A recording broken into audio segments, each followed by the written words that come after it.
Chapter 10. The Man of the Waters. It was the ship's commander who had just spoken. At these words Ned Land stood up quickly.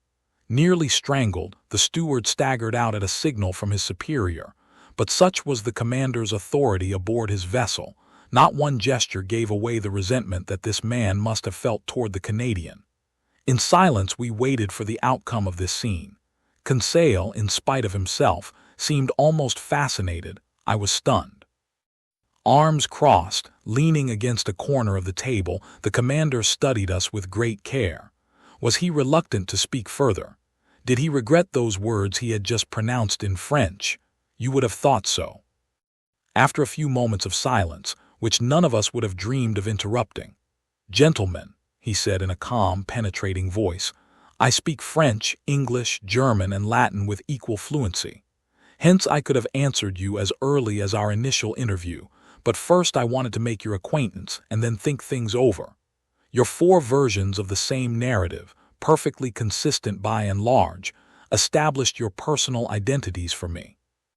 I now know that sheer chance has placed in my presence Professor Pierre Aronnax, specialist in natural history at the Paris Museum, and entrusted with a scientific mission abroad, his manservant Conseil and Ned Land, a harpooner of Canadian origin aboard the Abraham Lincoln, a frigate in the National Navy of the United States of America." I bowed in agreement. The commander hadn't put a question to me, so no answer was called for. This man expressed himself with perfect ease and without a trace of an accent. His phrasing was clear, his words well chosen, his facility in elocution remarkable.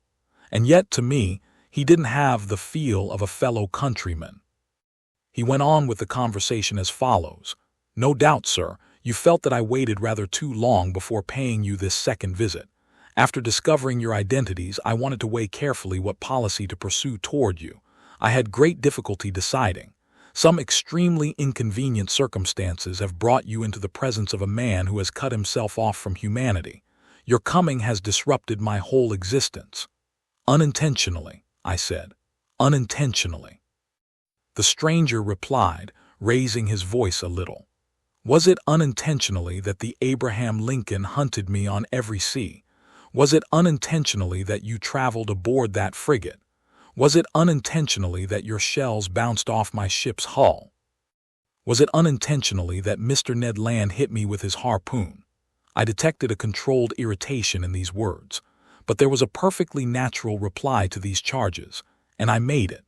"Sir," I said, "you're surely unaware of the discussions that have taken place in Europe and America with yourself as the subject. You don't realize that various accidents caused by collisions with your underwater machine have aroused public passions on those 2 continents.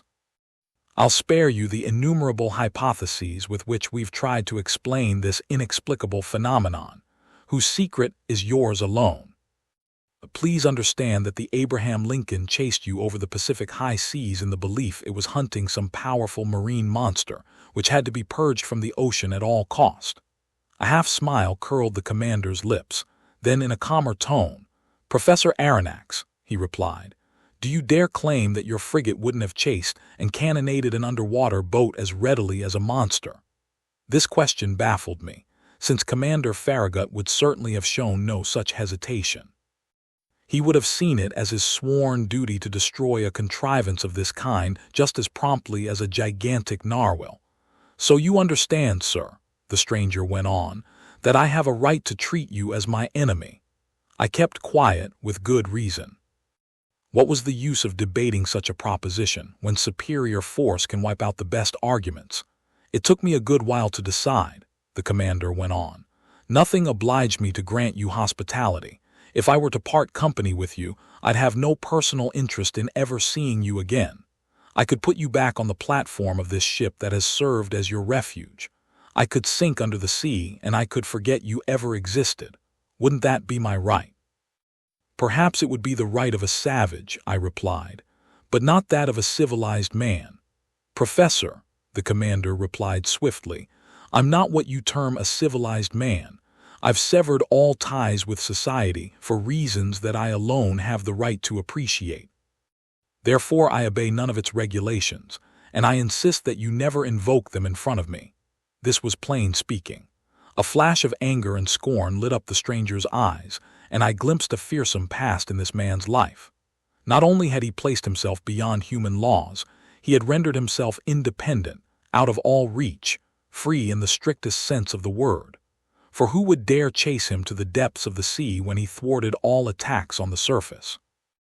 What ship could withstand a collision with his underwater monitor? What armor plate, no matter how heavy, could bear the thrusts of his spur? No man among men could call him to account for his actions. God, if he believed in him, his conscience if he had one, these were the only judges to whom he was answerable.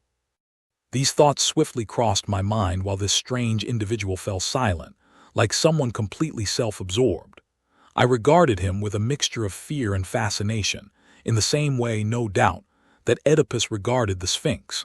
After a fairly long silence, the commander went on with our conversation. "So I had difficulty deciding," he said, "but I concluded that my personal interests could be reconciled with that natural compassion to which every human being has a right. Since fate has brought you here, you'll stay aboard my vessel. You'll be free here, and in exchange for that freedom, moreover totally related to it, I'll lay on you just one condition. Your word that you'll submit to it will be sufficient." "Go on, sir," I replied. "I assume this condition is one an honest man can accept." "Yes, sir, just this. It's possible that certain unforeseen events may force me to confine you to your cabins for some hours, or even for some days as the case may be. Since I prefer never to use violence, I expect from you in such a case, even more than in any other, your unquestioning obedience. By acting in this way, I shield you from complicity. I absolve you of all responsibility, since I myself make it impossible for you to see what you aren't meant to see. Do you accept this condition?" So things happened on board that were quite odd, to say the least, things never to be seen by people not placing themselves beyond society's laws. Among all the surprises the future had in store for me, this would not be the mildest. "We accept," I replied. "Only I'll ask your permission, sir, to address a question to you, just one." "Go ahead, sir. You said we'd be free aboard your vessel, completely. Then I would ask what you mean by this freedom." "Why, the freedom to come, go, see, and even closely observe everything happening here except under certain rare circumstances. In short, the freedom we ourselves enjoy, my companions and I." It was obvious that we did not understand each other. "Pardon me, sir," I went on, "but that's merely the freedom that every prisoner has, the freedom to pace his cell. That's not enough for us. Nevertheless, it will have to do. What? We must give up seeing our homeland, friends, and relatives ever again." "Yes, sir. But giving up that intolerable earthly yoke that some men call freedom is perhaps less painful than you think." "By thunder," Ned Land shouted, "I'll never promise I won't try getting out of here." "I didn't ask for such a promise, Mr. Land," the commander replied coldly. "Sir," I replied, flaring up in spite of myself, "you're taking unfair advantage of us. This is sheer cruelty." "No, sir, it's an act of mercy. You're my prisoners of war. I've cared for you when, with a single word, I could plunge you back into the ocean depths. You attacked me. You've just stumbled on a secret no living man must probe, the secret of my entire existence. Do you think I'll send you back to a world that must know nothing more of me? Never. By keeping you on board, it isn't you whom I care for, it's me." These words indicated that the commander pursued a policy impervious to arguments. "Then, sir," I went on, "you give us, quite simply, a choice between life and death, quite simply." "My friends," I said, "to a question couched in these terms, our answer can be taken for granted, but no solemn promises bind us to the commander of this vessel." "None, sir," the stranger replied. Then, in a gentler voice, he went on, "Now, allow me to finish what I have to tell you. I've heard of you, Professor Aronnax. You, if not your companions, won't perhaps complain too much about the stroke of fate that has brought us together.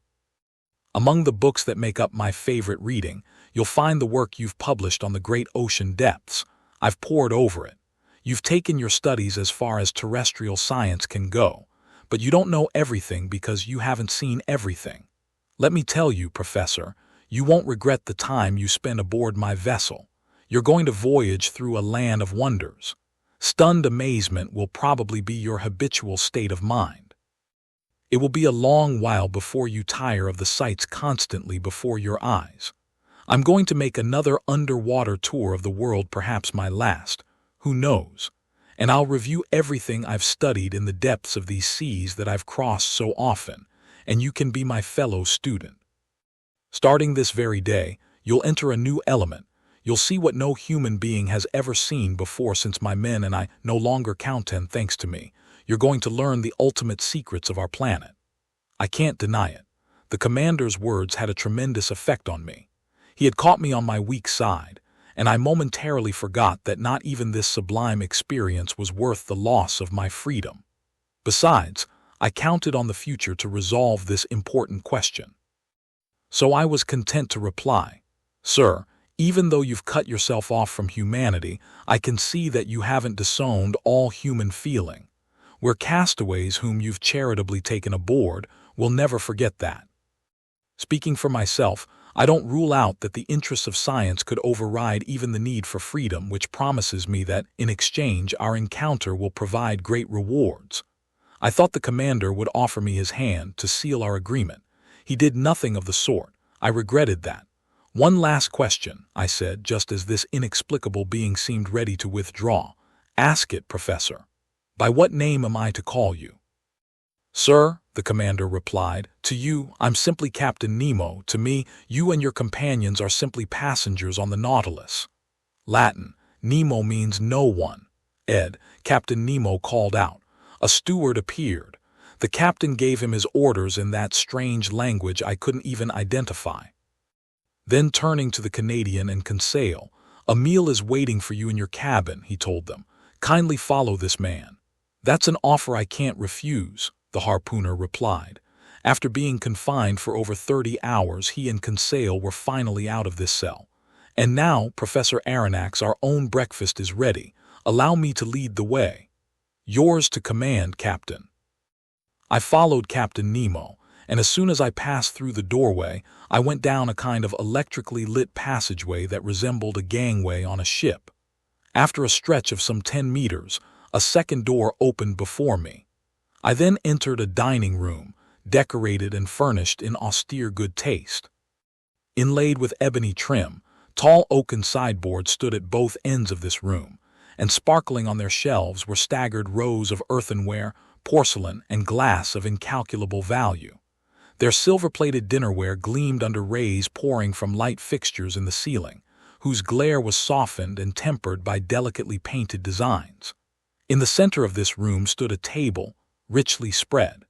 Captain Nemo indicated the place I was to occupy. "Be seated," he told me, "and eat like the famished man you must be." Our breakfast consisted of several dishes whose contents were all supplied by the sea, and some foods whose nature and derivation were unknown to me. They were good, I admit, but with a peculiar flavor to which I would soon grow accustomed. These various food items seemed to be rich in phosphorus, and I thought that they too must have been of marine origin. Captain Nemo stared at me. I had asked him nothing, but he read my thoughts, and on his own he answered the questions I was itching to address him. "Most of these dishes are new to you," he told me, "but you can consume them without fear. They're healthy and nourishing. I renounced terrestrial foods long ago, and I'm none the worse for it. My crew are strong and full of energy, and they eat what I eat." "So," I said, "all these foods are products of the sea?" "Yes, Professor, the sea supplies all my needs. Sometimes I cast my nets in our wake and I pull them up ready to burst. Sometimes I go hunting right in the midst of this element that has long seemed so far out of man's reach, and I corner the game that dwells in my underwater forests. Like the flocks of old Proteus, King Neptune's shepherd, my herds graze without fear on the ocean's immense prairies.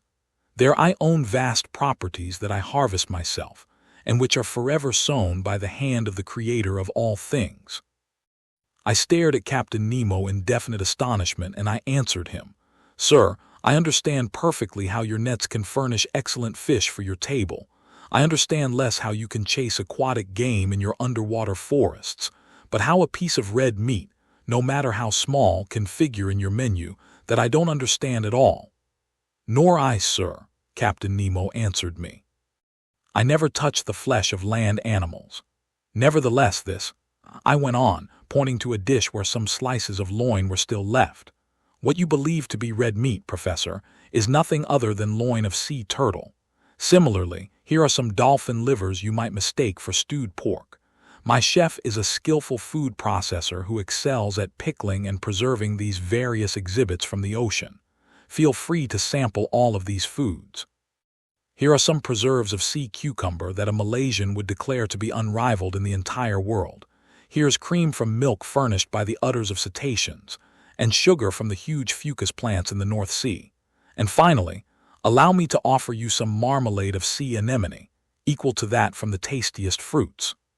So I sampled away, more as a curiosity seeker than an epicure, while Captain Nemo delighted me with his incredible anecdotes.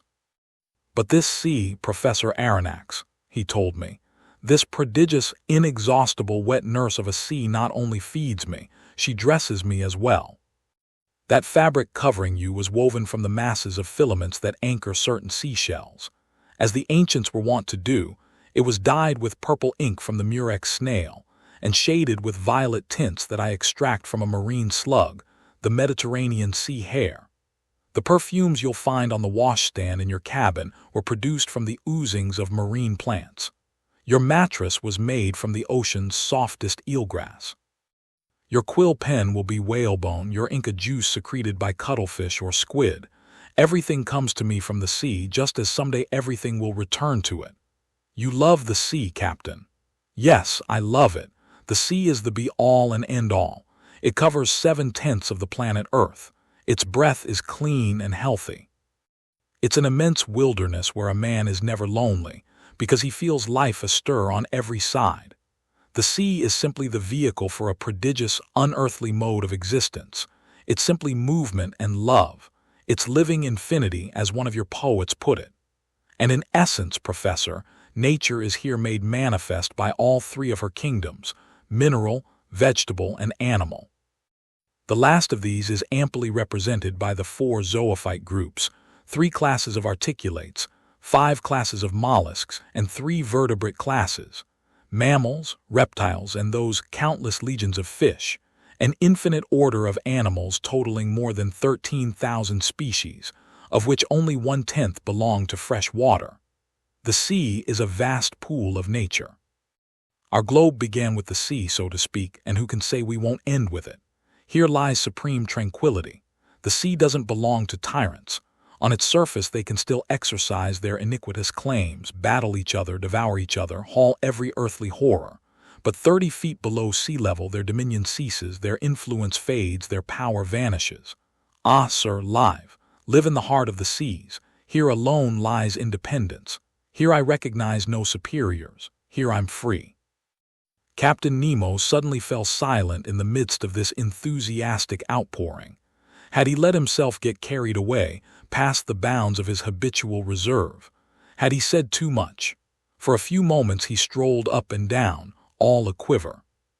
Then his nerves grew calmer, his facial features recovered their usual icy composure, and turning to me, "Now, Professor," he said, "if you'd like to inspect the Nautilus, I'm yours to command." Chapter 11. The Nautilus. Captain Nemo stood up. I followed him.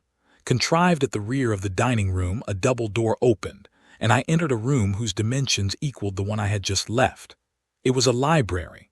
Tall, black rosewood bookcases, inlaid with copperwork, held on their wide shelves a large number of uniformly bound books. These furnishings followed the contours of the room, their lower parts leading to huge couches upholstered in maroon leather and curved for maximum comfort. Light, movable reading stands, which could be pushed away or pulled near as desired, allowed books to be positioned on them for easy study. In the center stood a huge table covered with pamphlets, among which some newspapers, long out of date, were visible. Electric light flooded this whole harmonious totality, falling from 4 frosted half-globes set in the scrollwork of the ceiling. I stared in genuine wonderment at this room so ingeniously laid out, and I couldn't believe my eyes. "Captain Nemo," I told my host, who had just stretched out on a couch. "This is a library that would do credit to more than one continental palace, and I truly marvel to think it can go with you into the deepest seas." "Where could one find greater silence or solitude, Professor?" Captain Nemo replied. "Did your study at the museum afford you such a perfect retreat?" "No, sir, and I might add that it's quite a humble one next to yours. You own 6,000 or 7,000 volumes here. 12,000, Professor Aronnax. They're my sole remaining ties with dry land." But I was done with the shore the day my Nautilus submerged for the first time under the waters. That day I purchased my last volumes, my last pamphlets, my last newspapers, and ever since I've chosen to believe that humanity no longer thinks or writes. In any event, Professor, these books are at your disposal, and you may use them freely.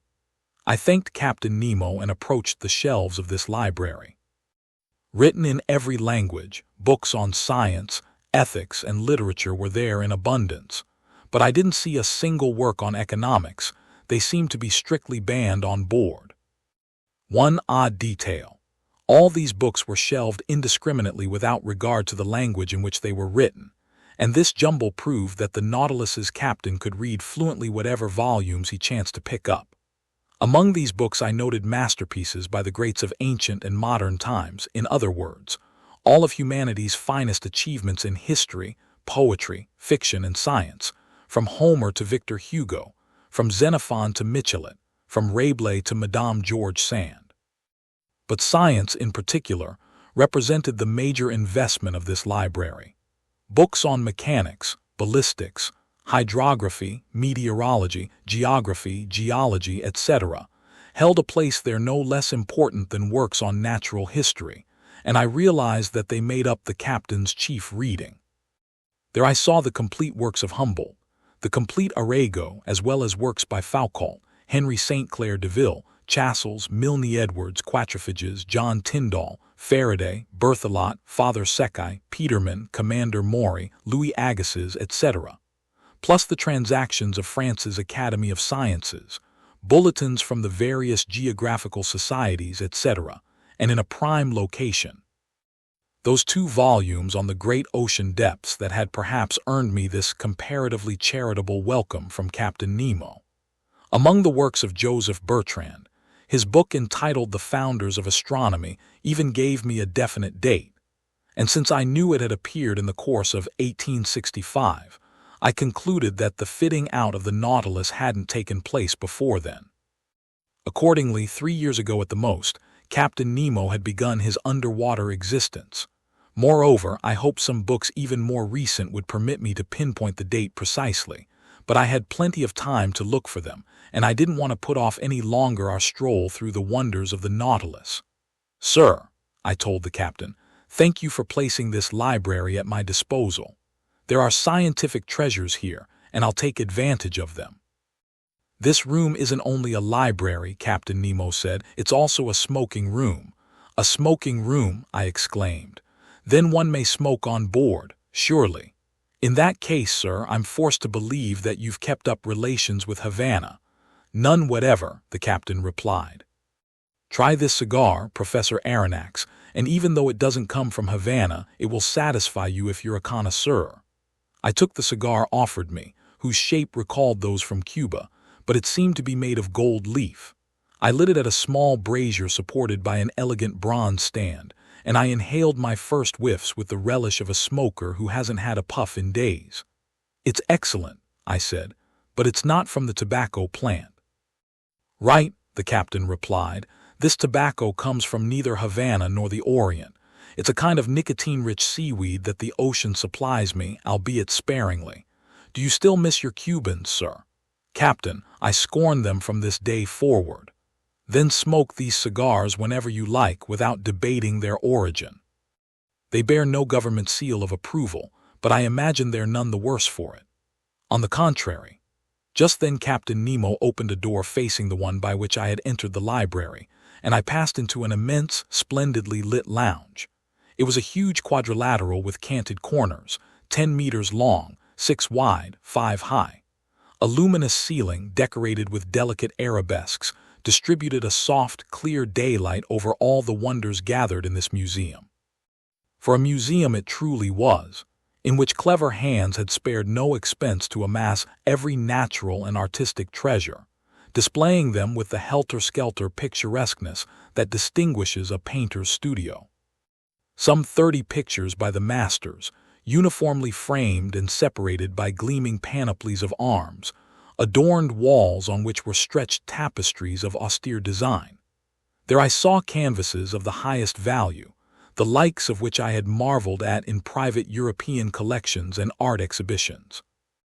The various schools of the old masters were represented by a Raphael Madonna, a Virgin by Leonardo da Vinci, a Nymph by Correggio, a Woman by Titian, an Adoration of the Magi by Veronese, an Assumption of the Virgin by Murillo, a Holbein portrait, a Monk by Velázquez, a Martyr by Ribera, a Village Fair by Rubens, 2 Flemish landscapes by Teniers, 3 little genre paintings by Gerard Dow Metsu and Paul Potter, 2 canvases by Géricault and Prudhon, plus seascapes by Backhuizen and Verne.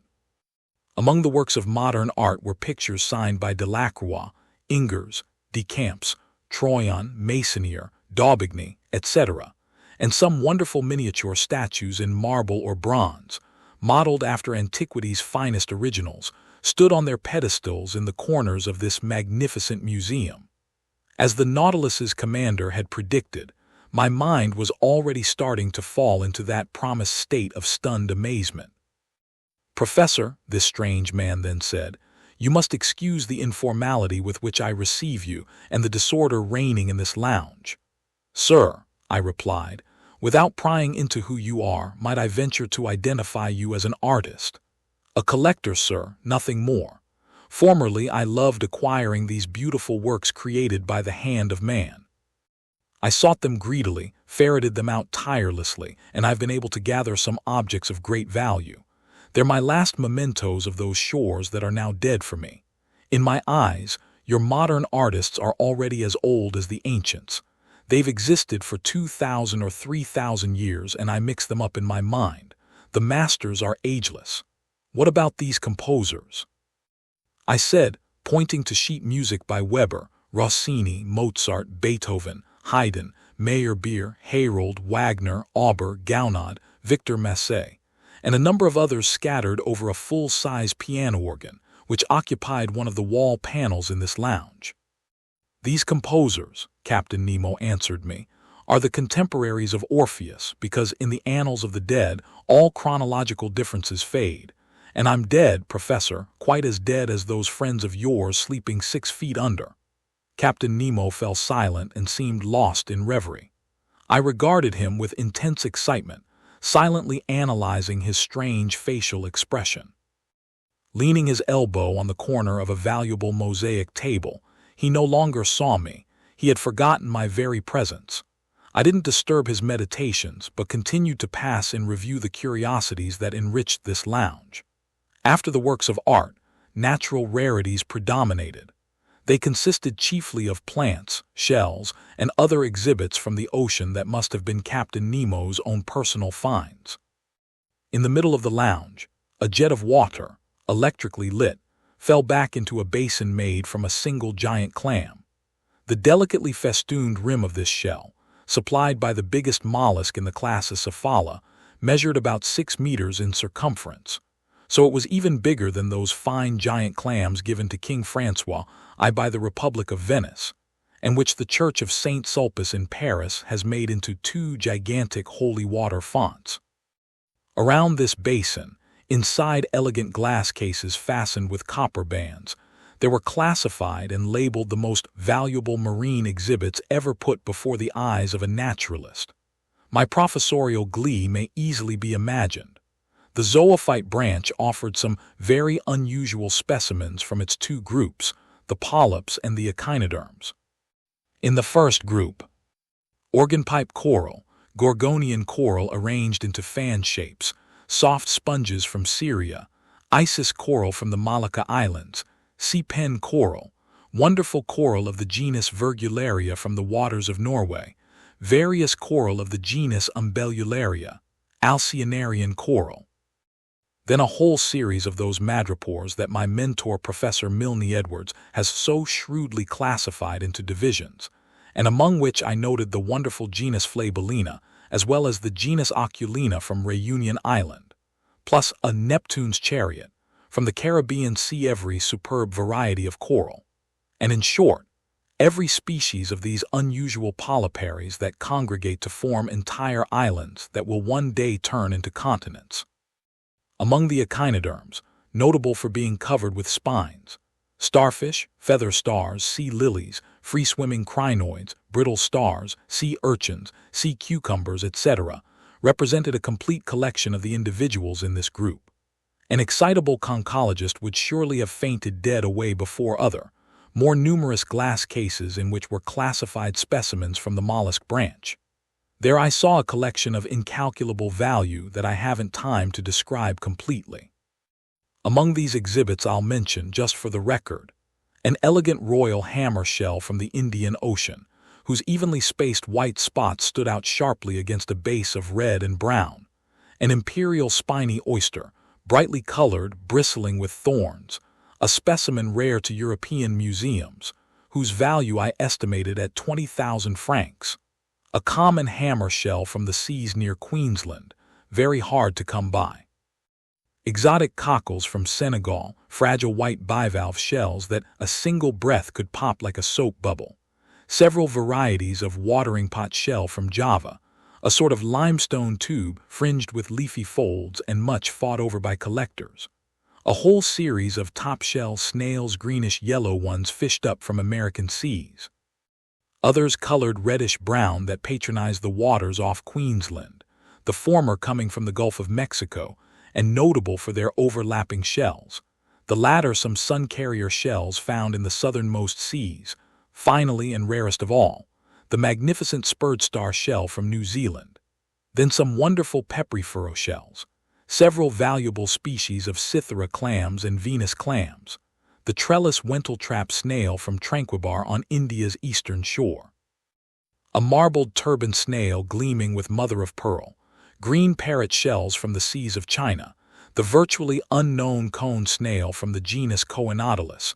every variety of cowrie used as money in India and Africa, a glory of the seas, the most valuable shell in the East Indies, finally, common periwinkles, delphinula snails, turret snails, violet snails, European cowries, volute snails, olive shells, mitre shells, helmet shells, murex snails, whelks, harp shells, spiky periwinkle, triton snails, horn shells, spindle shells, conch shell, spider conch, limpets, glass snails, sea butterflies, every kind of delicate, fragile seashell that science has baptized with its most delightful names.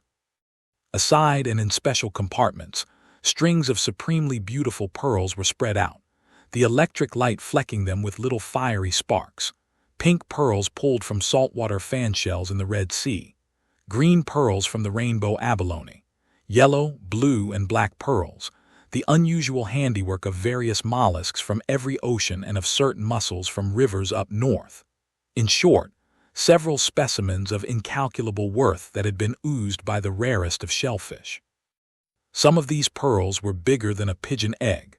They more than equaled the one that the explorer Tavernier sold the Shah of Persia for 3 million francs, and they surpassed that other pearl owned by the Imam of Muscat, which I had believed to be unrivaled in the entire world.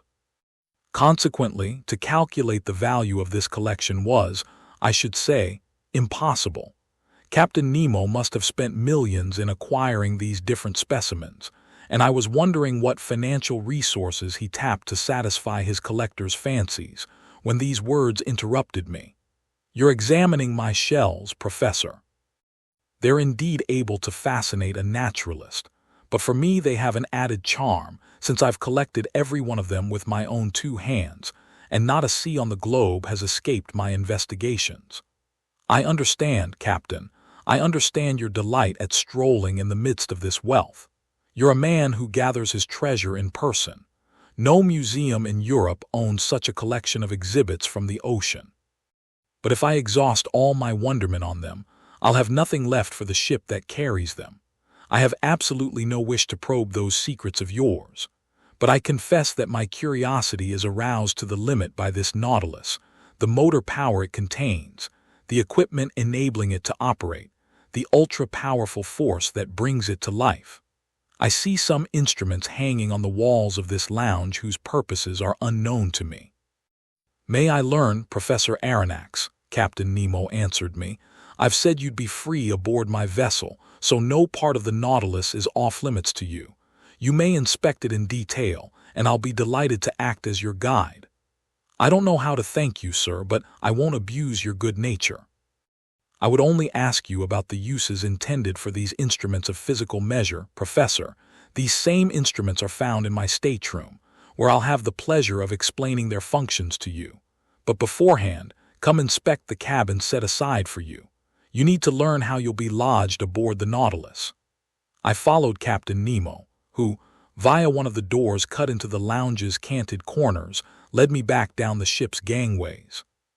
He took me to the bow, and there I found not just a cabin but an elegant stateroom with a bed, a washstand, and various other furnishings. I could only thank my host. "Your stateroom adjoins mine," he told me, opening a door, "and mine leads into that lounge we've just left." I entered the captain's stateroom. It had an austere, almost monastic appearance. An iron bedstead, a worktable, some washstand fixtures, subdued lighting, no luxuries, just the bare necessities. Captain Nemo showed me to a bench. "Kindly be seated," he told me. I sat, and he began speaking as follows. Chapter 12. Everything through electricity. "Sir," Captain Nemo said, showing me the instruments hanging on the walls of his stateroom, "these are the devices needed to navigate the Nautilus. Here, as in the lounge, I always have them before my eyes, and they indicate my position and exact heading in the midst of the ocean. You're familiar with some of them, such as the thermometer, which gives the temperature inside the Nautilus, the barometer, which measures the heaviness of the outside air and forecasts changes in the weather, the humidistat, which indicates the degree of dryness in the atmosphere, the storm glass, whose mixture decomposes to foretell the arrival of tempests, the compass, which steers my course, the sextant, which takes the sun's altitude and tells me my latitude, chronometers, which allow me to calculate my longitude, and finally, spyglasses for both day and night, enabling me to scrutinize every point of the horizon once the Nautilus has risen to the surface of the waves. "These are the normal navigational instruments," I replied, "and I'm familiar with their uses. But no doubt these others answer pressing needs unique to the Nautilus. That dial I see there, with the needle moving across it at a pressure gauge. It is indeed a pressure gauge. It's placed in contact with the water, and it indicates the outside pressure on our hull, which in turn gives me the depth at which my submersible is sitting. And these are some new breed of sounding line. They're thermometric sounding lines that report water temperatures in the different strata. And these other instruments, whose functions I can't even guess. Here, Professor, I need to give you some background information," Captain Nemo said. "So kindly hear me out." He fell silent for some moments, then he said, "There's a powerful, obedient, swift, and effortless force that can be bent to any use and which reigns supreme aboard my vessel. It does everything. It lights me, it warms me, it's the soul of my mechanical equipment. This force is electricity." "Electricity?" I exclaimed in some surprise. "Yes, sir. But, Captain, you have a tremendous speed of movement that doesn't square with the strength of electricity. Until now, its dynamic potential has remained quite limited, capable of producing only small amounts of power." "Professor," Captain Nemo replied, "my electricity isn't the run-of-the-mill variety, and with your permission I'll leave it at that. I won't insist, sir, and I'll rest content with simply being flabbergasted at your results. I would ask one question, however, which you needn't answer if it's indiscreet. The electric cells you use to generate this marvelous force must be depleted very quickly. Their zinc component, for example, how do you replace it, since you no longer stay in contact with the shore?" "That question deserves an answer," Captain Nemo replied. "First off, I'll mention that at the bottom of the sea there exist veins of zinc, iron, silver, and gold whose mining would quite certainly be feasible. But I've tapped none of these land-based metals, and I wanted to make demands only on the sea itself for the sources of my electricity. The sea itself? Yes, Professor, and there was no shortage of such sources. In fact, by establishing a circuit between two wires immersed to different depths, I'd be able to obtain electricity through the diverging temperatures they experience, but I preferred to use a more practical procedure. And that is, you're familiar with the composition of salt water. In 1,000 grams, one finds 96.5% water and about 2.66% sodium chloride. Then small quantities of magnesium chloride, potassium chloride, magnesium bromide, sulfate of magnesia, calcium sulfate, and calcium carbonate. Hence you observe that sodium chloride is encountered there in significant proportions. Now then, it's this sodium that I extract from salt water and with which I compose my electric cells. Sodium. Yes, sir. Mixed with mercury, it forms an amalgam that takes the place of zinc in Bunsen cells. The mercury is never depleted. Only the sodium is consumed, and the sea itself gives me that. Beyond this, I'll mention that sodium batteries have been found to generate the greater energy, and their electromotor strength is twice that of zinc batteries. Captain, I fully understand the excellence of sodium under the conditions in which you're placed. The sea contains it. Fine. But it still has to be produced, in short, extracted. And how do you accomplish this? Obviously, your batteries could do the extracting. But if I'm not mistaken, the consumption of sodium needed by your electric equipment would be greater than the quantity you'd extract. It would come about then that in the process of producing your sodium, you'd use up more than you'd make. Accordingly, Professor, I don't extract it with batteries. Quite simply, I utilize the heat of coal from the earth. From the earth, I said, my voice going up on the word. We'll say coal from the seafloor if you prefer, Captain Nemo replied. And you can mine these veins of underwater coal. You'll watch me work them, Professor Aronnax. I ask only a little patience of you, since you'll have ample time to be patient. Just remember one thing, I owe everything to the ocean. It generates electricity, and electricity gives the Nautilus heat, light, motion, and, in a word, life itself.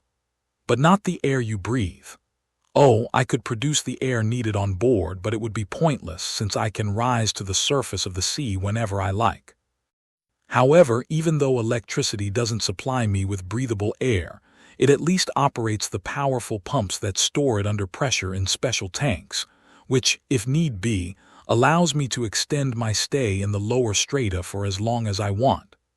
Captain, I replied, I'll rest content with marveling. You've obviously found what all mankind will surely find one day, the true dynamic power of electricity. I'm not so certain they'll find it, Captain Nemo replied icily. But be that as it may, you're already familiar with the first use I've found for this valuable force. It lights us, and with a uniformity and continuity not even possessed by sunlight.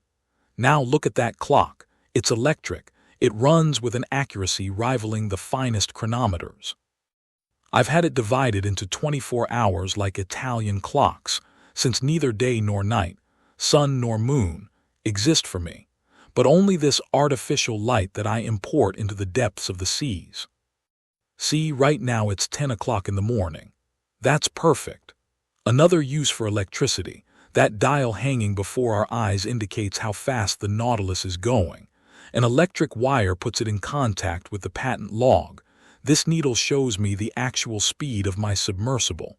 And, hold on, just now we're proceeding at the moderate pace of 15 miles per hour. It's marvelous, I replied, and I truly see, Captain, how right you are to use this force. It's sure to take the place of wind, water, and steam. But that's not all, Professor Aronnax, Captain Nemo said, standing up. And if you'd care to follow me, we'll inspect the Nautilus's stern. In essence, I was already familiar with the whole forward part of this underwater boat, and here are its exact subdivisions going from amidships to its spur. The dining room, 5 meters long and separated from the library by a watertight bulkhead. In other words, it couldn't be penetrated by the sea. The library, 5 meters long. The main lounge, 10 meters long, separated from the captain's stateroom by a second watertight bulkhead. The aforesaid stateroom, 5 meters long. Mine 2.5 meters long, and finally, air tank 7.5 meters long and extending to the stem post. Total, a length of 35 meters. Doors were cut into the watertight bulkheads and were shut hermetically by means of India rubber seals, which ensured complete safety aboard the Nautilus in the event of a leak in any one section. I followed Captain Nemo down gangways located for easy transit, and I arrived amidships. There I found a sort of shaft heading upward between two watertight bulkheads. An iron ladder, clamped to the wall, led to the shaft's upper end. I asked the captain what this ladder was for. "It goes to the skiff," he replied. "What, you have a skiff?" I replied in some astonishment. "Surely, an excellent longboat, light and unsinkable, which is used for excursions and fishing trips. But when you want to set out, don't you have to return to the surface of the sea?" "By no means. The skiff is attached to the topside of the Nautilus's hull and is set in a cavity expressly designed to receive it. It's completely decked over, absolutely watertight, and held solidly in place by bolts. This ladder leads to a manhole cut into the Nautilus's hull and corresponding to a comparable hole cut into the side of the skiff. I insert myself through this double opening into the longboat. My crew close up the hole belonging to the Nautilus. I close up the one belonging to the skiff, simply by screwing it into place. I undo the bolts holding the skiff to the submersible, and the longboat rises with prodigious speed to the surface of the sea. I then open the deck paneling, carefully closed until that point. I up mast and hoist sail, or I take out my oars and I go for a spin. But how do you return to the ship? "I don't, Professor Aronnax. The Nautilus returns to me. At your command." "At my command. An electric wire connects me to the ship. I fire off a telegram and that's that." "Right," I said, tipsy from all these wonders, nothing to it. After passing the well of the companionway that led to the platform, I saw a cabin 2 meters long in which Conseil and Ned Land, enraptured with their meal, were busy devouring it to the last crumb. Then a door opened into the galley, 3 meters long and located between the vessel's huge storage lockers. There, even more powerful and obedient than gas, electricity did most of the cooking. Arriving under the stoves, wires transmitted to platinum griddles a heat that was distributed and sustained with perfect consistency. It also heated a distilling mechanism that, via evaporation, supplied excellent drinking water. Next to this galley was a bathroom, conveniently laid out, with faucets supplying hot or cold water at will. After the galley came the crew's quarters, 5 meters long. But the door was closed and I couldn't see its accommodations, which might have told me the number of men it took to operate the Nautilus. At the far end stood a fourth watertight bulkhead, separating the crew's quarters from the engine room. A door opened, and I stood in the compartment where Captain Nemo, indisputably a world-class engineer, had set up his locomotive equipment. Brightly lit, the engine room measured at least 20 meters in length. It was divided by function into 2 parts. The first contained the cells for generating electricity, the second that mechanism transmitting movement to the propeller. Right off, I detected an odor permeating the compartment that was sui generis. Captain Nemo noticed the negative impression it made on me. Latin, in a class by itself. Ed. That, he told me, is a gaseous discharge caused by our use of sodium, but it's only a mild inconvenience. In any event, every morning we sanitize the ship by ventilating it in the open air. Meanwhile, I examined the Nautilus's engine with a fascination easy to imagine. "You observe," Captain Nemo told me, "that I use Bunsen cells, not Ruhmkorff cells. The latter would be ineffectual. One uses fewer Bunsen cells, but they're big and strong, and experience has proven their superiority.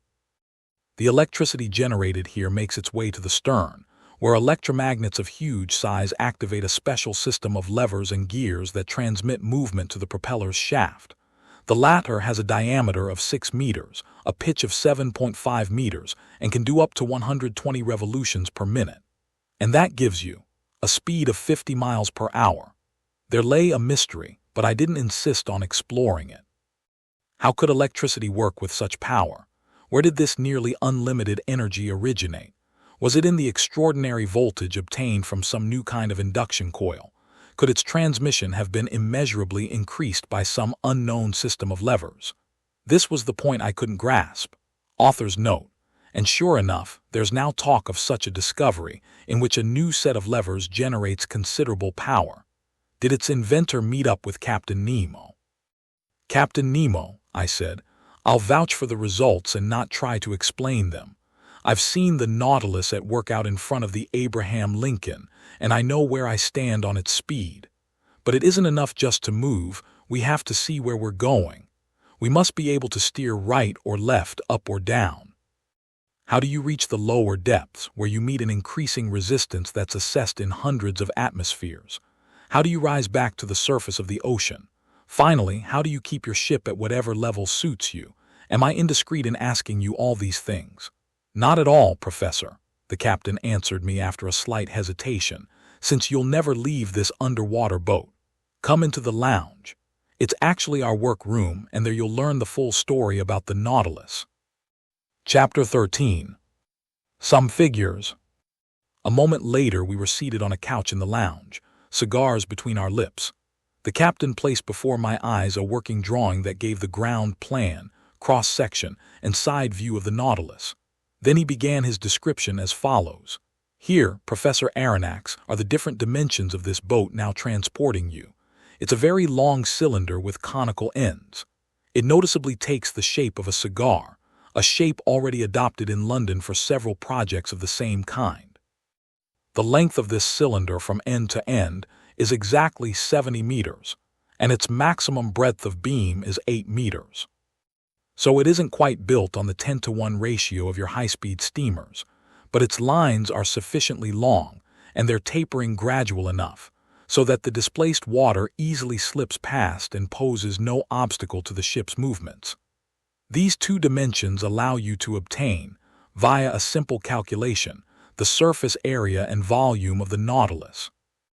Its surface area totals 1,011.45 square meters, its volume 1,507.2 cubic meters, which is tantamount to saying that, when it's completely submerged, it displaces 1,500 cubic meters of water, or weighs 1,500 metric tons.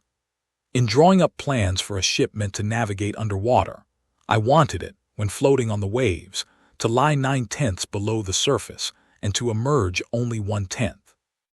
Consequently, under these conditions it needed to displace only 9/10 of its volume, hence 1,356.48 cubic meters. In other words, it was to weigh only that same number of metric tons, so I was obliged not to exceed this weight while building it to the aforesaid dimensions. The Nautilus is made up of two hulls, one inside the other. Between them, joining them together, are iron T-bars that give this ship the utmost rigidity. In fact, thanks to this cellular arrangement, it has the resistance of a stone block, as if it were completely solid. Its plating can't give way. It's self-adhering and not dependent on the tightness of its rivets, and due to the perfect union of its materials, the solidarity of its construction allows it to defy the most violent seas. The two hulls are manufactured from boilerplate steel, whose relative density is 7.8 times that of water. The first hull has a thickness of no less than 5 centimeters and weighs 394.96 metric tons. My second hull, the outer cover, includes a keel 50 centimeters high by 25 wide, which by itself weighs 62 metric tons. This hull, the engine, the ballast, the various accessories and accommodations, plus the bulkheads and interior braces, have a combined weight of 961.52 metric tons, which when added to 394.96 metric tons, gives us the desired total of 1,356.48 metric tons. Clear, I replied. So, the captain went on, when the Nautilus lies on the waves under these conditions, 1/10 of it does emerge above water. Now then, if I provide some ballast tanks equal in capacity to that 1/10, hence able to hold 150.72 metric tons, and if I fill them with water, the boat then displaces 1,507.2 metric tons, or it weighs that much and it would be completely submerged. That's what comes about, Professor. These ballast tanks exist within easy access in the lower reaches of the Nautilus. I open some stopcocks, the tanks fill, the boat sinks, and it's exactly flush with the surface of the water. Fine, Captain, but now we come to a genuine difficulty. You're able to lie flush with the surface of the ocean, that I understand. But lower down, while diving beneath that surface, isn't your submersible going to encounter a pressure, and consequently undergo an upward thrust, that must be assessed at 1 atmosphere per every 30 feet of water, hence at about 1 kilogram per each square centimeter? Precisely, sir. Then, unless you fill up the whole Nautilus, I don't see how you can force it down into the heart of these liquid masses. Professor, Captain Nemo replied, static objects mustn't be confused with dynamic ones, or will be open to serious error. Comparatively little effort is spent in reaching the ocean's lower regions, because all objects have a tendency to become sinkers. Follow my logic here. I'm all ears, Captain.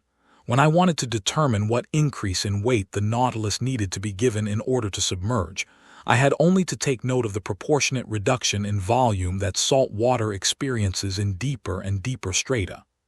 That's obvious, I replied. Now then, if water isn't absolutely incompressible, at least it compresses very little. In fact, according to the most recent calculations, this reduction is only 0.0000436 per atmosphere, or per every 30 feet of depth. For instance, to go 1,000 meters down, I must take into account the reduction in volume that occurs under a pressure equivalent to that from a 1,000-meter column of water. In other words, under a pressure of 100 atmospheres. In this instance, the reduction would be. Consequently, I'd have to increase my weight from 1,507.2 metric tons to 1,513.77. So the added weight would only be 6.57 metric tons. That's all. That's all, Professor Aronnax, and the calculation is easy to check. Now then, I have supplementary ballast tanks capable of shipping 100 metric tons of water, so I can descend to considerable depths. When I want to rise again and lie flush with the surface, all I have to do is expel that water, and if I desire that the Nautilus emerge above the waves to 1/10 of its total capacity, I empty all the ballast tanks completely. This logic, backed up by figures, left me without a single objection. I accept your calculations, Captain, I replied, and I'd be ill-mannered to dispute them since your daily experience bears them out. But at this juncture, I have a hunch that we're still left with one real difficulty. What's that, sir? When you're at a depth of 1,000 meters, the Nautilus's plating bears a pressure of 100 atmospheres.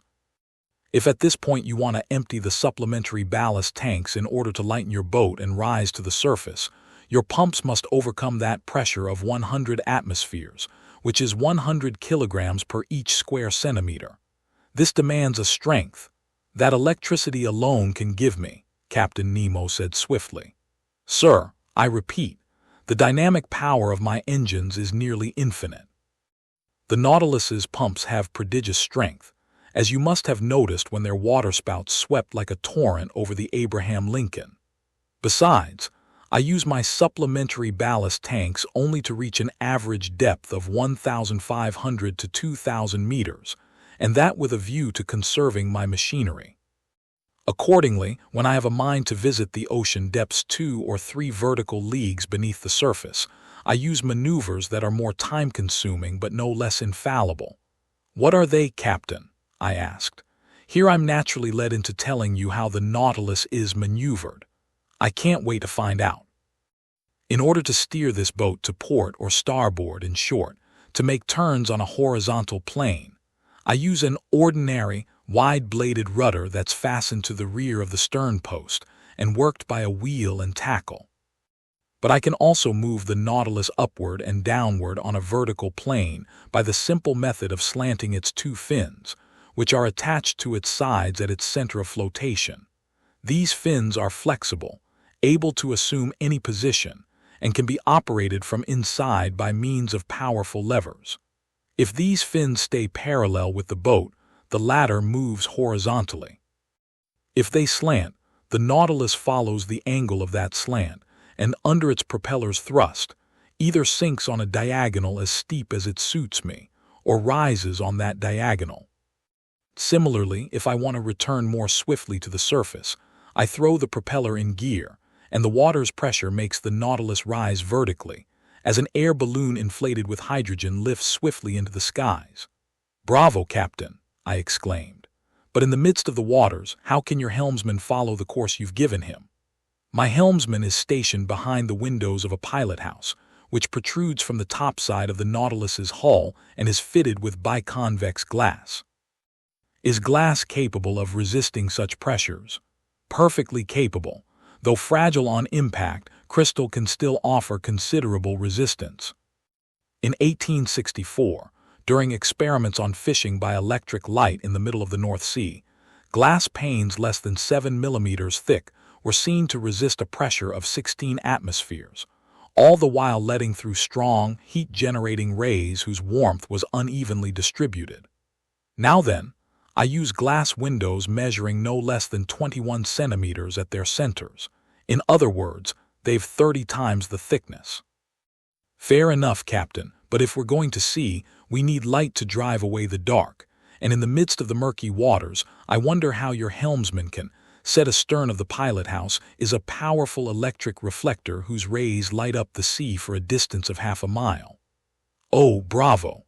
Bravo 3 times over, Captain." "That explains the phosphorescent glow from this so-called narwhal that so puzzled us scientists. Pertinent to this, I'll ask you if the Nautilus's running afoul of the Scotia, which caused such a great uproar, was the result of an accidental encounter." "Entirely accidental, sir. I was navigating 2 meters beneath the surface of the water when the collision occurred. However, I could see that it had no dire consequences." "None, sir. But as for your encounter with the Abraham Lincoln—" "Professor, that troubled me, because it's one of the best ships in the gallant American Navy, but they attacked me and I had to defend myself. All the same, I was content simply to put the frigate in a condition where it could do me no harm. It won't have any difficulty getting repairs at the nearest port." "Ah, Commander," I exclaimed with conviction, "your Nautilus is truly a marvelous boat." "Yes, Professor," Captain Nemo replied with genuine excitement, "and I love it as if it were my own flesh and blood." Aboard a conventional ship, facing the ocean's perils, danger lurks everywhere. On the surface of the sea, your chief sensation is the constant feeling of an underlying chasm, as the Dutchman Jansen so aptly put it. But below the waves aboard the Nautilus, your heart never fails you. There are no structural deformities to worry about, because the double hull of this boat has the rigidity of iron. No rigging to be worn out by rolling and pitching on the waves. No sails for the wind to carry off. No boilers for steam to burst open. No fires to fear, because this submersible is made of sheet iron, not wood. No coal to run out of, since electricity is its mechanical force. No collisions to fear, because it navigates the watery deep all by itself. No storms to brave, because just a few meters beneath the waves it finds absolute tranquility. There, sir, there's the ideal ship. And if it's true that the engineer has more confidence in a craft than the builder, and the builder more than the captain himself, you can understand the utter abandon with which I place my trust in this Nautilus, since I'm its captain, builder, and engineer all in one." Captain Nemo spoke with winning eloquence. The fire in his eyes and the passion in his gestures transfigured him. Yes, he loved his ship the same way a father loves his child. But one question, perhaps indiscreet, naturally popped up, and I couldn't resist asking it. "You're an engineer then, Captain Nemo?" "Yes, Professor," he answered me. "I studied in London, Paris, and New York back in the days when I was a resident of the Earth's continents. But how were you able to build this wonderful Nautilus in secret?" Each part of it, Professor Aronnax, came from a different spot on the globe and reached me at a cover address. Its keel was forged by Creusot in France, its propeller shaft by Penn and Co. in London, the sheet iron plates for its hull by Laird's in Liverpool, its propeller by Scott's in Glasgow. Its tanks were manufactured by Kale and Co. in Paris, its engine by Krupp in Prussia, its spur by the Motala workshops in Sweden, its precision instruments by Hart Bros. in New York, etc., and each of these suppliers received my specifications under a different name. But, I went on, once these parts were manufactured, didn't they have to be mounted and adjusted? Professor, I set up my workshops on a deserted islet in mid-ocean. There our Nautilus was completed by me and my workmen, in other words, by my gallant companions whom I've molded and educated. Then when the operation was over, we burned every trace of our stay on that islet which if I could have, I'd have blown up. From all this, may I assume that such a boat costs a fortune? An iron ship, Professor Aronnax, runs 1,125 francs per metric ton. Now then, the Nautilus has a burden of 1,500 metric tons.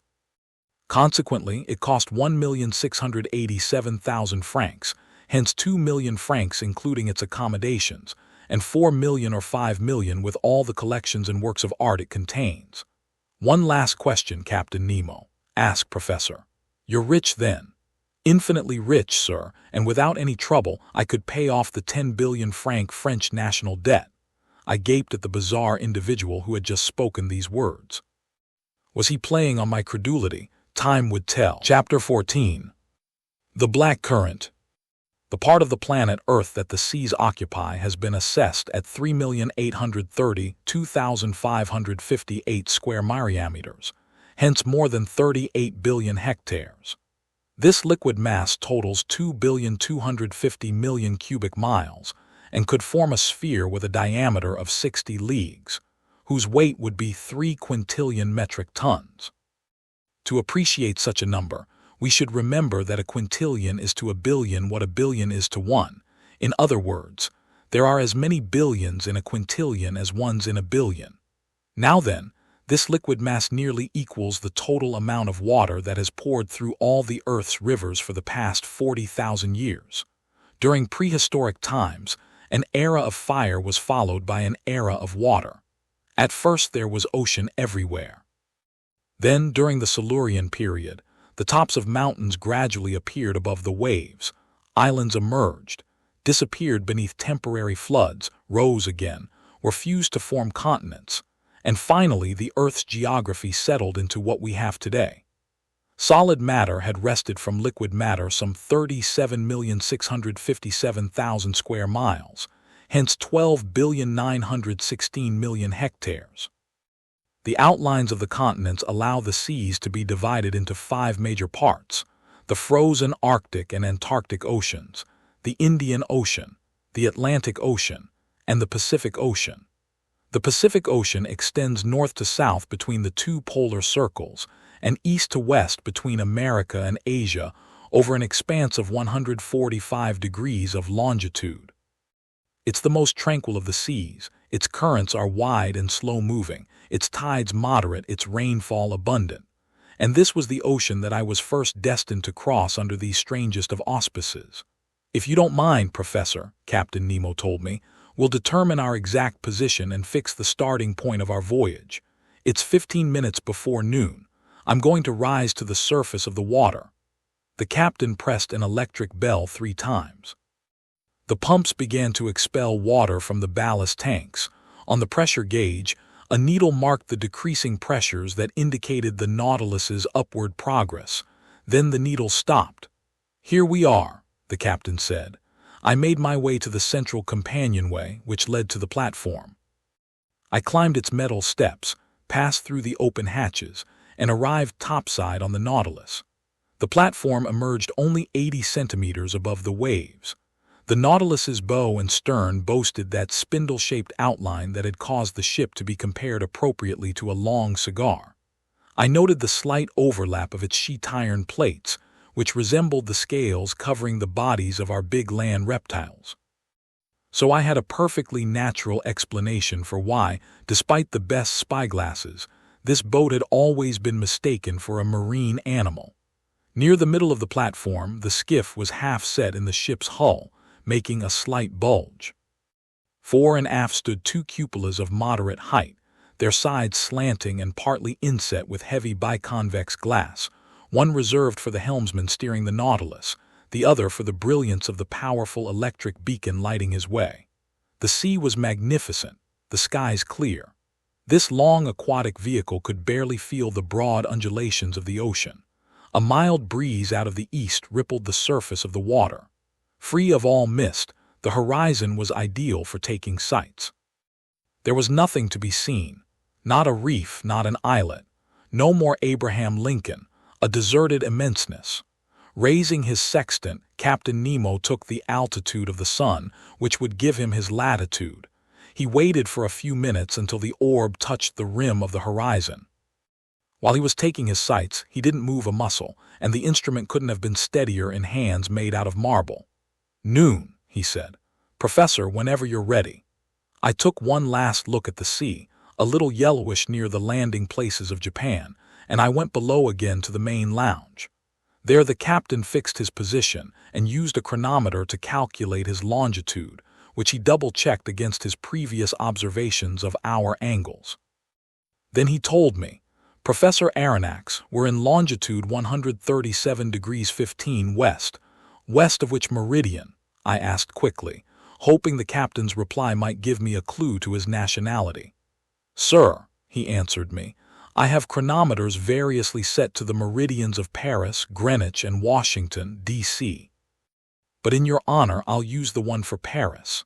This reply told me nothing. I bowed, and the commander went on. "We're in longitude 137 degrees 15, west of the meridian of Paris, and latitude 30 degrees 7 north, in other words, about 300 miles from the shores of Japan. At noon on this day of November 8, we hereby begin our voyage of exploration under the waters." "May God be with us," I replied. "And now, Professor," the captain added, "I'll leave you to your intellectual pursuits. I've set our course east-northeast at a depth of 50 meters. Here are some large-scale charts on which you'll be able to follow that course.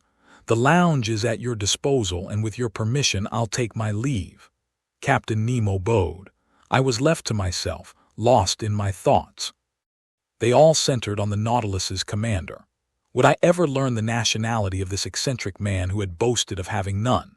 His sworn hate for humanity, a hate that perhaps was bent on some dreadful revenge what had provoked it.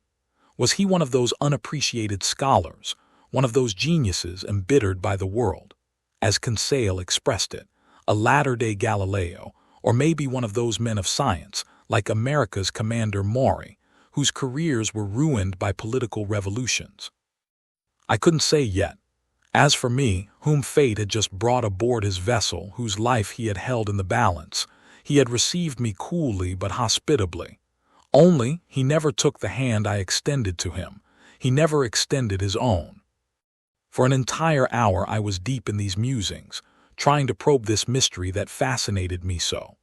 Then my eyes focused on a huge world map displayed on the table, and I put my finger on the very spot where our just-determined longitude and latitude intersected. Like the continents, the sea has its rivers. These are exclusive currents that can be identified by their temperature and color, the most remarkable being the one called the Gulf Stream. Science has defined the global paths of 5 chief currents, one in the North Atlantic, a second in the South Atlantic, a third in the North Pacific, a fourth in the South Pacific, and a fifth in the Southern Indian Ocean. Also, it's likely that a 6th current used to exist in the Northern Indian Ocean, when the Caspian and Aral Seas joined up with certain large Asian lakes to form a single uniform expanse of water. Now then, at the spot indicated on the world map, one of these seagoing rivers was rolling by, the Kuroshio of the Japanese, the Black Current. Heated by perpendicular rays from the tropical sun, it leaves the Bay of Bengal, crosses the Strait of Malacca, goes up the shores of Asia, and curves into the North Pacific as far as the Aleutian Islands, carrying along trunks of camphor trees and other local items, the pure indigo of its warm waters sharply contrasting with the ocean's waves. It was this current the Nautilus was about to cross. I watched it on the map with my eyes. I saw it lose itself in the immenseness of the Pacific, and I felt myself swept along with it when Ned Land and Conseil appeared in the lounge doorway. My two gallant companions stood petrified at the sight of the wonders on display. "Where are we?" the Canadian exclaimed. "In the Quebec Museum." "Begging master's pardon," Conseil answered, "but this seems more like the Samarard Artifacts exhibition." "My friends," I replied, signaling them to enter, "you're in neither Canada nor France, but securely aboard the Nautilus 50 meters below sea level." "If master says so, then so be it," Conseil answered. "But in all honesty, this lounge is enough to astonish even someone Flemish like myself. Indulge your astonishment, my friend, and have a look, because there's plenty of work here for a classifier of your talents." Conseil needed no encouraging. Bending over the glass cases, the gallant lad was already muttering choice words from the naturalist's vocabulary. Class Gastropoda, family Bucinoidea, genus Cowrie, species Cyprea madagascariensis, etc. Meanwhile, Ned Land, less dedicated to conchology, questioned me about my interview with Captain Nemo. Had I discovered who he was, where he came from, where he was heading, how deep he was taking us? In short, 1,000 questions I had no time to answer. I told him everything I knew, or rather, everything I didn't know, and I asked him what he had seen or heard on his part. "Haven't seen or heard a thing," the Canadian replied. "I haven't even spotted the crew of this boat. By any chance, could they be electric too?" "Electric? Oh ye gods, I'm half tempted to believe it. But back to you, Professor Aronnax," Ned Land said, still hanging on to his ideas. "Can't you tell me how many men are on board? 10, 20, 50, 100. "I'm unable to answer you, Mr. Land. And trust me on this. For the time being, get rid of these notions of taking over the Nautilus or escaping from it.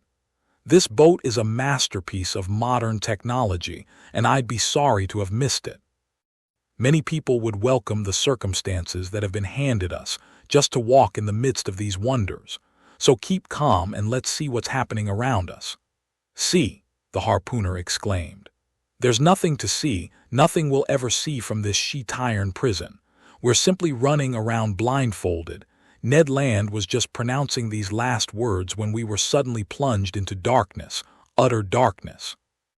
The ceiling lights went out so quickly, my eyes literally ached, just as if we had experienced the opposite sensation of going from the deepest gloom to the brightest sunlight. We stood stock still, not knowing what surprise was waiting for us, whether pleasant or unpleasant. But a sliding sound became audible. You could tell that some panels were shifting over the Nautilus's sides. "It's the beginning of the end," Ned Land said. "Order Hydromedusa," Conseil muttered. Suddenly, through two oblong openings, daylight appeared on both sides of the lounge. The liquid masses came into view, brightly lit by the ship's electric outpourings. We were separated from the sea by 2 panes of glass. Initially, I shuddered at the thought that these fragile partitions could break, but strong copper bands secured them, giving them nearly infinite resistance.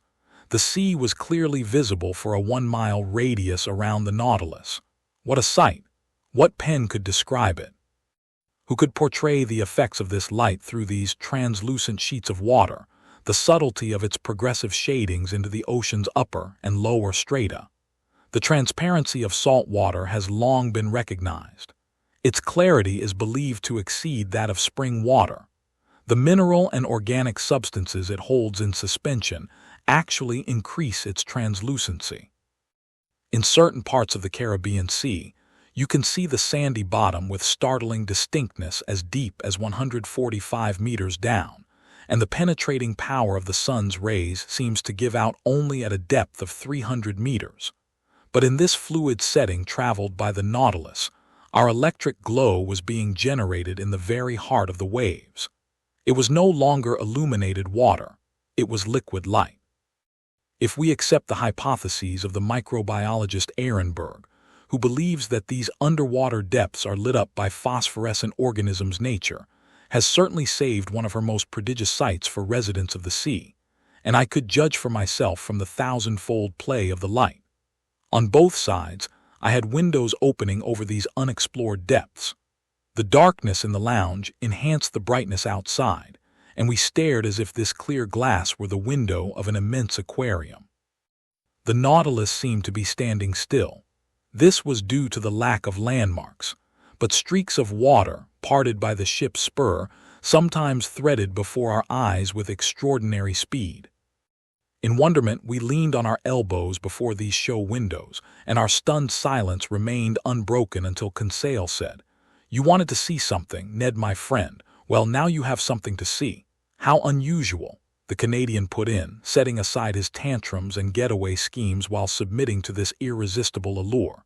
"A man would go an even greater distance just to stare at such a sight." "Ah," I exclaimed, "I see our captain's way of life. He's found himself a separate world that saves its most astonishing wonders just for him. But where are the fish?" the Canadian ventured to observe. "I don't see any fish." "Why would you care, Ned my friend?" Conseil replied, "since you have no knowledge of them." "Me, a fisherman," Ned Land exclaimed. And on this subject a dispute arose between the two friends, since both were knowledgeable about fish, but from totally different standpoints. Everyone knows that fish make up the fourth and last class in the vertebrate branch. They have been quite aptly defined as cold-blooded vertebrates with a double circulatory system, breathing through gills, and designed to live in water. They consist of two distinct series: the series of bony fish, in other words, those whose spines have vertebrae made of bone, and cartilaginous fish, in other words, those whose spines have vertebrae made of cartilage. Possibly the Canadian was familiar with this distinction, but Conseil knew far more about it, and since he and Ned were now fast friends, he just had to show off. So he told the harpooner, "Ned my friend, you're a slayer of fish, a highly skilled fisherman. You've caught a large number of these fascinating animals, but I'll bet you don't know how they're classified." "Sure I do," the harpooner replied in all seriousness. "They're classified into fish we eat and fish we don't eat." "Spoken like a true glutton," Conseil replied. "But tell me, are you familiar with the differences between bony fish and cartilaginous fish?" "Just maybe, Conseil." "And how about the subdivisions of these two large classes?" "I haven't the foggiest notion," the Canadian replied. "All right, listen and learn, Ned my friend. Bony fish are subdivided into 6 orders. Primo, the acanthopterygians, whose upper jaw is fully formed and free-moving, and whose gills take the shape of a comb. This order consists of 15 families, in other words, 3/4 of all known fish. Example, the common perch. Pretty fair eating, Ned Land replied. Secundo, Conseil went on, the abdominals, whose pelvic fins hang under the abdomen to the rear of the pectorals but aren't attached to the shoulder bone. An order that's divided into 5 families and makes up the great majority of freshwater fish. Examples, carp, pike. The Canadian put in with distinct scorn. You can keep the freshwater fish. Tertio, Conseil said, the subraceans, whose pelvic fins are attached under the pectorals and hang directly from the shoulder bone. This order contains 4 families. Examples, flatfish such as sole, turbot, dab, plaice, brill, etc. Excellent, really excellent, the harpooner exclaimed, interested in fish only from an edible viewpoint. Quarto, Conseil went on unabashed, the apods with long bodies that lack pelvic fins and are covered by a heavy, often glutinous skin, an order consisting of only 1 family. Examples, common eels and electric eels. So-so, just so-so, Ned Land replied. Quinto, Conseil said, the Lophobranchians, which have fully formed free-moving jaws but whose gills consist of little tufts arranged in pairs along their gill arches. This order includes only 1 family. Examples, seahorses and dragonfish. Bad, very bad, the harpooner replied. Sexto and last, Conseil said, the plectognaths, whose maxillary bone is firmly attached to the side of the intermaxillary that forms the jaw, and whose palate arch is locked to the skull by sutures that render the jaw immovable, an order lacking true pelvic fins and which consists of 2 families. Examples, puffers and moonfish. They're an insult to a frying pan, the Canadian exclaimed. Are you grasping all this, Ned my friend? Asked the scholarly Conseil. Not a lick of it, Conseil, my friend, the harpooner replied. But keep going because you fill me with fascination. As for cartilaginous fish, Conseil went on unflappably, they consist of only 3 orders. Good news, Ned put in. Primo, the cyclostomes, whose jaws are fused into a flexible ring and whose gill openings are simply a large number of holes, an order consisting of only one family. Example, the lamprey. An acquired taste, Ned Land replied. Secundo, the cetaceans, with gills resembling those of the cyclostomes but whose lower jaw is free-moving. This order, which is the most important in the class, consists of 2 families. Examples, the ray and the shark. What? Ned Land exclaimed. Rays and man-eaters in the same order. Well, Conseil, my friend, on behalf of the rays, I wouldn't advise you to put them in the same fish tank. Tertio, Conseil replied. The Sturionians, whose gill opening is the usual single slit adorned with a gill cover, an order consisting of 4 genera. Example, the sturgeon. Ah, Conseil, my friend, you saved the best for last, in my opinion anyhow, and that's all of 'em. Yes, my gallant Ned, Conseil replied. And note well, even when one has grasped all this, one still knows next to nothing because these families are subdivided into genera, subgenera, species, varieties. All right, Conseil, my friend, the harpooner said, leaning toward the glass panel. Here come a couple of your varieties now. Yes, fish, Conseil exclaimed. One would think he was in front of an aquarium. No, I replied, because an aquarium is nothing more than a cage and these fish are as free as birds in the air. Well, Conseil, my friend, identify them. Start naming them, Ned Land exclaimed. Me, Conseil replied. I'm unable to. That's my employer's bailiwick. And in truth, although the fine lad was a classifying maniac, he was no naturalist, and I doubt that he could tell a bonito from a tuna. In short, he was the exact opposite of the Canadian who knew nothing about classification but could instantly put a name to any fish. A triggerfish, I said. It's a Chinese triggerfish, Ned Land replied. Genus Balistes, family Scleroderma, order Plectignatha, Conseil muttered. Assuredly, Ned and Conseil in combination added up to one outstanding naturalist. The Canadian was not mistaken. Cavorting around the Nautilus was a school of triggerfish with flat bodies, grainy skins, armed with stings on their dorsal fins, and with 4 prickly rows of quills quivering on both sides of their tails. Nothing could have been more wonderful than the skin covering them, white underneath, gray above, with spots of gold sparkling in the dark eddies of the waves. Around them, rays were undulating like sheets flapping in the wind, and among these I spotted, much to my glee, a Chinese ray, yellowish on its top side, a dainty pink on its belly, and armed with 3 stings behind its eyes. A rare species whose very existence was still doubted in Lacepède's day, since that pioneering classifier of fish had seen one only in a portfolio of Japanese drawings. For 2 hours, a whole aquatic army escorted the Nautilus. In the midst of their leaping and cavorting, while they competed with each other in beauty, radiance, and speed, I could distinguish some green wrasse, bewhiskered mullet marked with pairs of black lines, white gobies from the genus Eleotris with curved caudal fins, and violet spots on the back, wonderful Japanese mackerel from the genus Scammer with blue bodies and silver heads, glittering azure goldfish whose name by itself gives their full description, several varieties of porgy or gilthead, some banded gilthead with fins variously blue and yellow, some with horizontal heraldic bars and enhanced by a black strip around their caudal area, some with color zones and elegantly corseted in their 6 waistbands.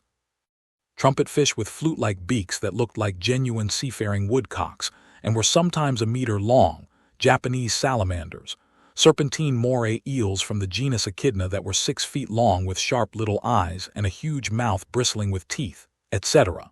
Our wonderment stayed at an all-time fever pitch. Our exclamations were endless. Ned identified the fish, Conseil classified them, and as for me, I was in ecstasy over the verve of their movements and the beauty of their forms. Never before had I been given the chance to glimpse these animals alive and at large in their native element. Given such a complete collection from the seas of Japan and China, I won't mention every variety that passed before our dazzled eyes. More numerous than birds in the air, these fish raced right up to us, no doubt attracted by the brilliant glow of our electric beacon. Suddenly daylight appeared in the lounge. The sheet iron panels slid shut. The magical vision disappeared. But for a good while I kept dreaming away, until the moment my eyes focused on the instruments hanging on the wall. The compass still showed our heading as east-northeast. The pressure gauge indicated a pressure of 5 atmospheres, corresponding to a depth of 50 meters, and the electric log gave our speed as 15 miles per hour. I waited for Captain Nemo, but he didn't appear. The clock marked the hour of 5. Ned Land and Conseil returned to their cabin. As for me, I repaired to my stateroom. There I found dinner ready for me.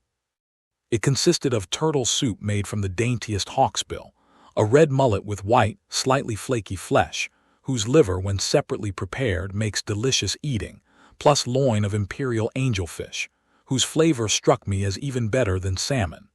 I spent the evening in reading, writing, and thinking. Then drowsiness overtook me. I stretched out on my eelgrass mattress, and I fell into a deep slumber, while the Nautilus glided through the swiftly flowing black current.